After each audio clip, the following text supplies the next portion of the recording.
I don't know what to say about the impact of the Islamic government on my life.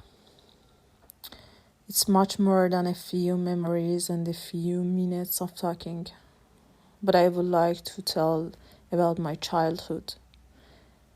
When I wanted to go to television to participate in my favorite childhood program, I was 7 years old, and the hijab law applies to children from the age of 9.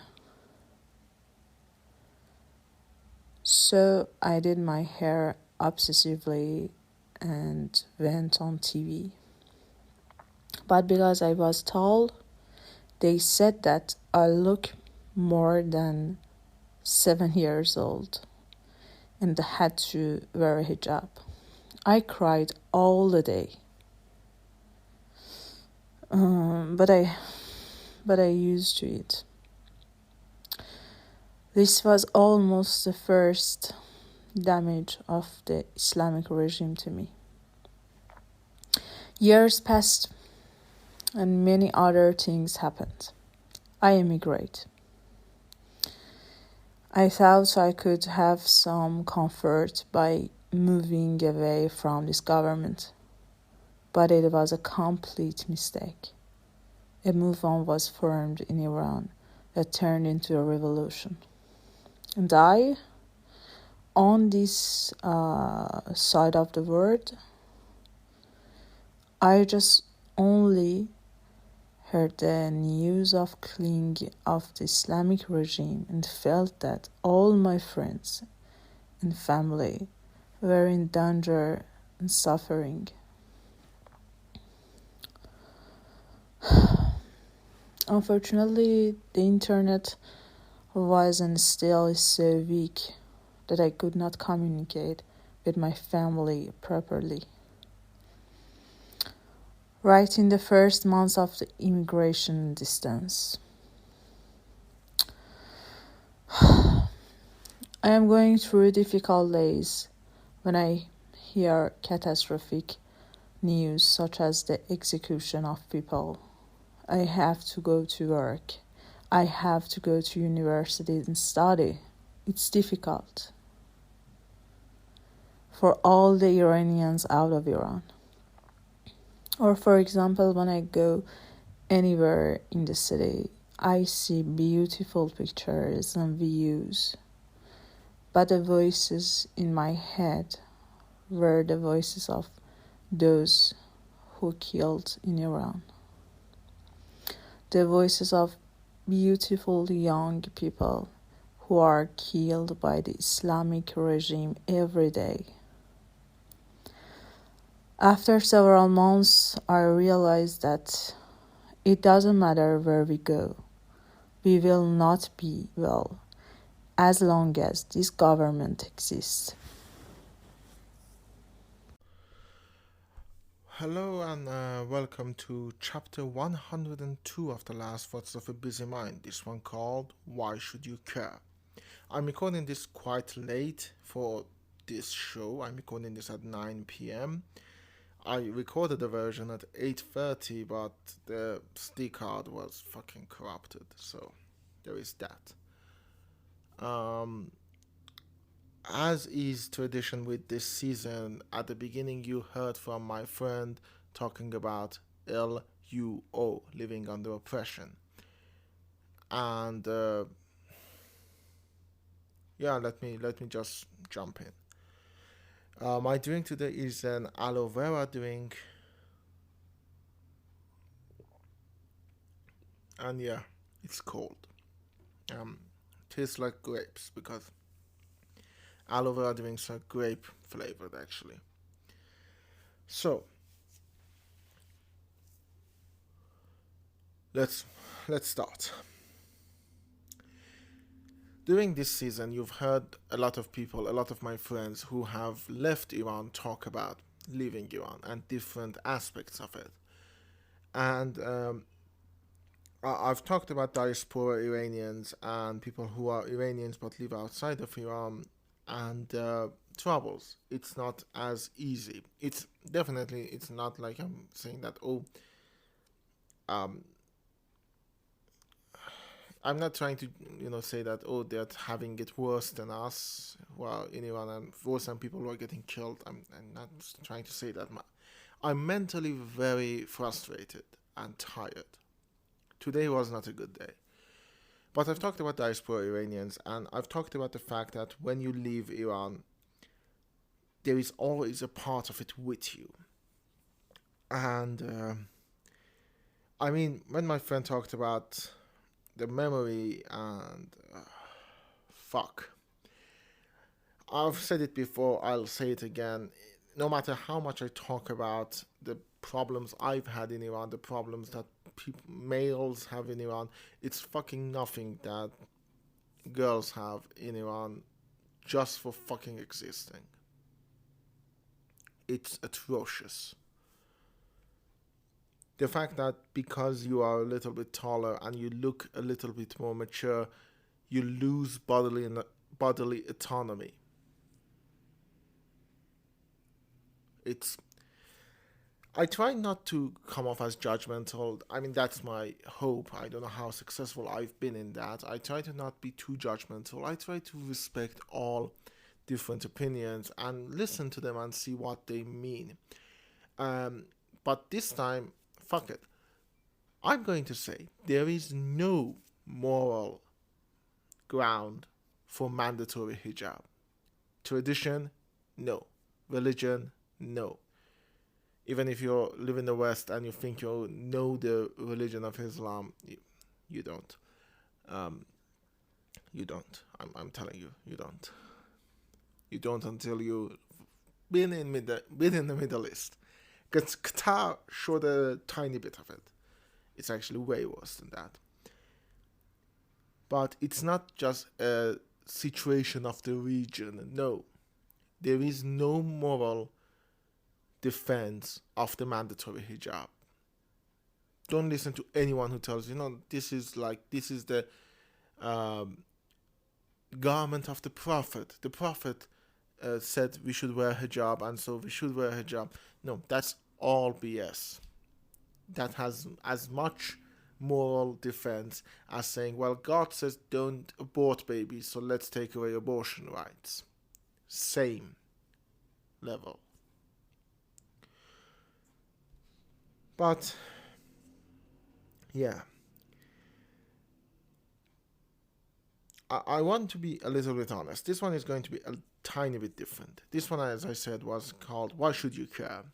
And I mean, if you're outside of Iran, or if you're Iranian and think this doesn't concern you, you should care.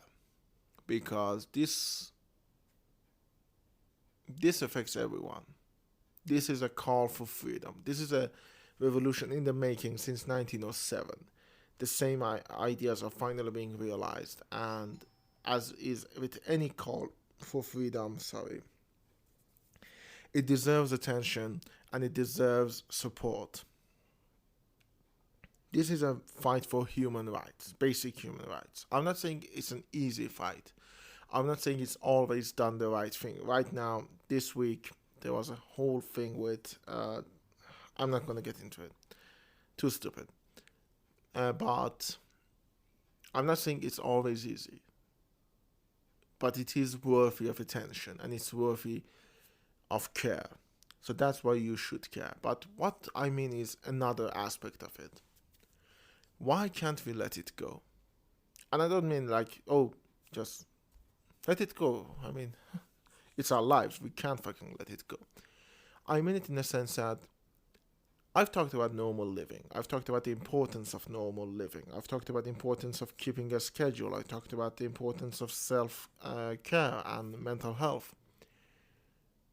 I'm not doing any of those things.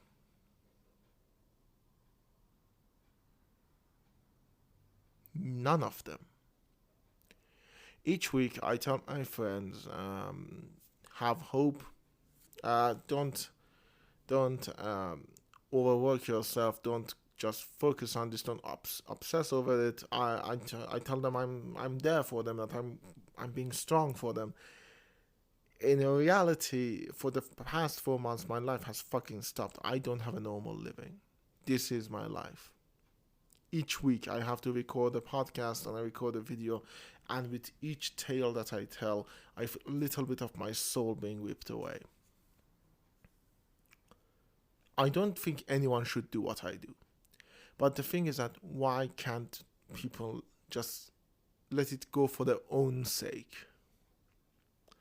And my friend mentioned it, not as overtly as I'm going to, but she did mention it. It's the voices. It's the voices that we hear. The voices of the people that the Islamic Republic has killed. I'm not an anonymous person. I mean, my name is on the fucking poster of this podcast. And everything I do is so connected with each other, you can very easily figure out who I am. And the thing that makes me confident in explaining what I'm about to is the fact that I don't think anyone listen to this. Not a lot of people listen to this podcast. So every day, or I try to do every day. There are days I've missed, but every day I posted a story on Instagram. I know it's not much. I know it's not like revolution or anything, but I post a picture from another account, usually something about the stuff that happened that day or the day before. A music track from Instagram music stories, because if they have music enabled and can listen to it, it grabs their attention, and if not, it just doesn't go away easily. It has to go for 15 seconds. So there is that. I've been doing that for every day. A music, a picture, a short text, usually trying to keep up hope, as I think is important, or just reminding people about the important stuff around this movement. And 3 hashtags. The first one is Mahsa Amini. Her name is synonymous with the Roman Life Freedom Movement, and she's the starting point. The second one is Etisabata, which is general strikes. I do believe strikes and basically jamming up the gears of the everyday functions of Iranian regime is a good way, and I do hope that, like, with that hashtag, I'm reminding people, keep doing that, keep the strike going, keep disrupting. The third one didn't come at first. At first there was only 2, Mahsa Amini and Etisabata, general strikes. The third one came because the more I tried, I couldn't just let it go. The third one is Sarina Ismailzadeh. Sarina Ismailzadeh was a teenage girl that was killed by the Islamic Republic. Now, why her in specific? She had a YouTube channel. I've talked many times about my own journey in YouTube, about how I like making videos, about how when I made my Sir Gawain and the Green Knight video, it just felt like I've created the Godfather, even though I know, but it felt like that. It feels good to create something. So she had a YouTube channel, and I went and saw her videos when I was making my YouTube short about her. And I can't get her voice out of my head, because I think I understood her. Not her as a person, that aspect of her. When she was sitting in front of her camera, when you go on YouTube and try to sit in front of the camera, you imagine people listening to you, people watching you, people who you don't know are listening to what you have to say, and you share a bit of yourself with them, whether it's movie criticism or just vlogs. And there is a very, I don't recommend, if you can't hold it, and again, mental health is important, do take care of yourself. Don't do as I do. Don't stop your life and just do as I do. Don't. Take care of yourselves. But if you have the mental fortitude, go and watch her videos. The bad audio, the awkwardness, the cuts, the music that keeps looping. It just reminded me of myself when I made my Star Wars video. It just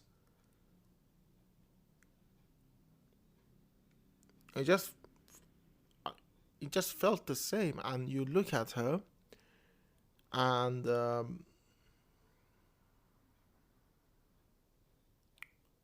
she's smiling, laughing.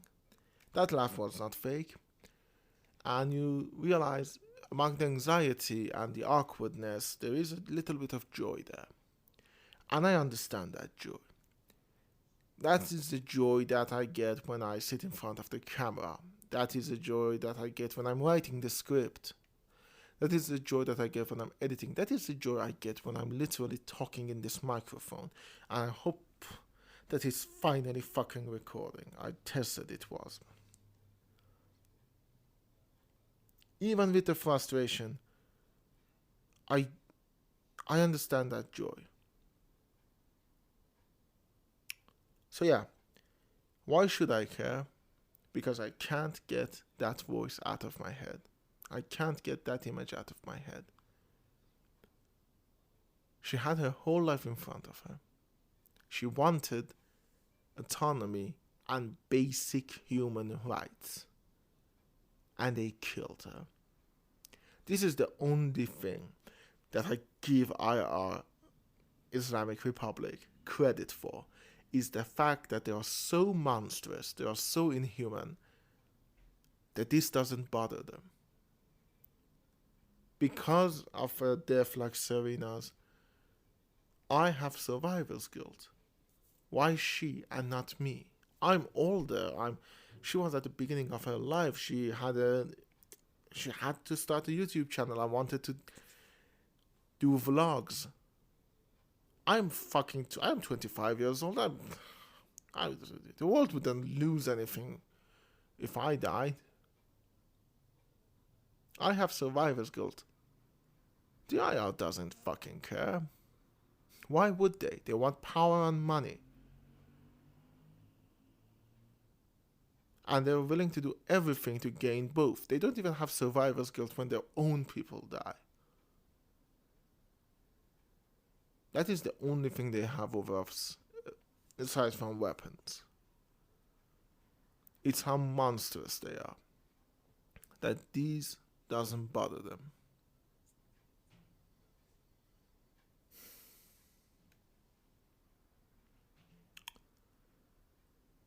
That's why I keep doing what I'm doing. That's why at 9:30 p.m., not knowing if I can even upload it because the internet has been under threat lately and it's getting harder and harder to maintain a stable connection with the VPNs. Despite all of that, I keep going because I can't get that voice out of my head. It's not healthy. Survivor's guilt is not good, and if you are listening to this and you feel like you have it too, I'm gonna say something that I do believe, even though I don't adhere it to myself. You're worth more alive. Everyone is worth more alive. Don't blame yourself.